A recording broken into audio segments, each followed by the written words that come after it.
रामकृष्ण हरी, कसे आहात सगळे? तर चला आज आपण कढी बनवूयात. तर मी कढीसाठी घेतलं आहे 1 वाटी दही घेतलं आहे आणि 2 चम्मच बेसन पीठ घेतलं आहे. तर चला बनवूयात आपण आता. हे तर मी मिक्सरला फिरून घेणार आहे, थोडंसं पाणी घालून मिक्सरला फिरून घेणार आहे. आणि नंतर त्याच्यानंतर घेतलं आहे मी 4-5 मिरची, 5-7 मिरच्या आणि लसणाची 1 पाकळी घेतली, म्हणजे मोठी जी आहे ना आपल्याकडे 7-8 आहेत त्याच्यामध्ये, त्या घेतल्या आहे. तर आता त्याची थोडे जिरे टाकून मी फिरून घेणार आहे. तर बघा मी असं फिरून घेतलं आहे मिक्सरला आणि नंतर हे पण मिक्सरला फिरून घेतलं, त्याने जेणेकरून आपली कढी खूप छान होती. तर आता मी याच्यात पाणी घालून तडका देऊन घेणार आहे. कढई ठेवली मी तापायला, तेल टाकून हे बघा.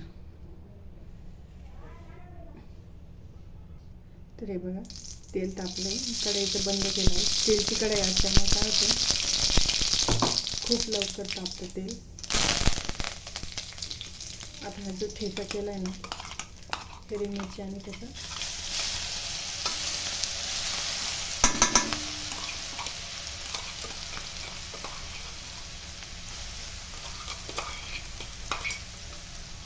अशा प्रकारे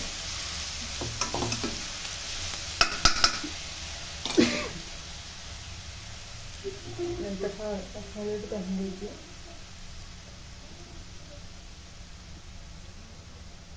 हळद घातली. आता थोडं गॅस चालू करायचा. चांगली आपली मिरची भाजली की मग आपण काय करणार आहोत, त्याच्यात ते सोडून घेणार आहोत. हे बघा. तर हे बघा मी थोडंसं पाणी घालून घेतलं याला. आता त्याला एक उकळी काढून घ्यायची अशी. मग उकळी काढली की आपण हे घालून घेणार आहोत, जे मिक्सरला दही आणि हे फिरून घेतलं आहे ना बेसन पीठ, ते घालून घेणार आहोत. पण याला छान उकळी येऊन द्यायची, जेणेकरून आपली कढी खूप छान होईल.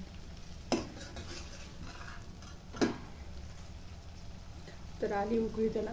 आता आपण हे घालून घेऊयात त्याच्यात. अशा प्रकारे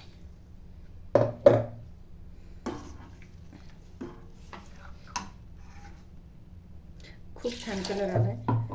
तर मी अजून थोडंसं पाणी घालणार आहे त्याच्यामध्ये. तुम्हाला जशी कढी पातळ पाहिजे तर पातळ, घट्ट पाहिजे तर घट्ट. तर मीडियम होणार आहे माझी, जास्त घट्टही नाही जास्त पातळही नाही. तर खूप छान होते अशी साधी सिंपल केली तर. आता आपण याच्यात मीठ घालून घेणार आहोत. उकळी येते आपल्याला, याला उकळी याच्या टायमाला मीठ घालायचं. तर हे बघा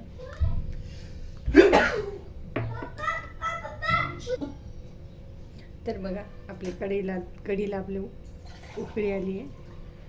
तर थोडीशी अशी आली की सारखं हलवत नाही बसायचं कढीला सारखं हललं की मग ती फुटते.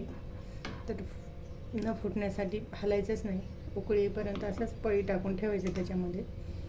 तर असे साधे सिंपल व्हिडिओ बघण्यासाठी माझ्या चॅनलला सबस्क्राईब करा. तर असेच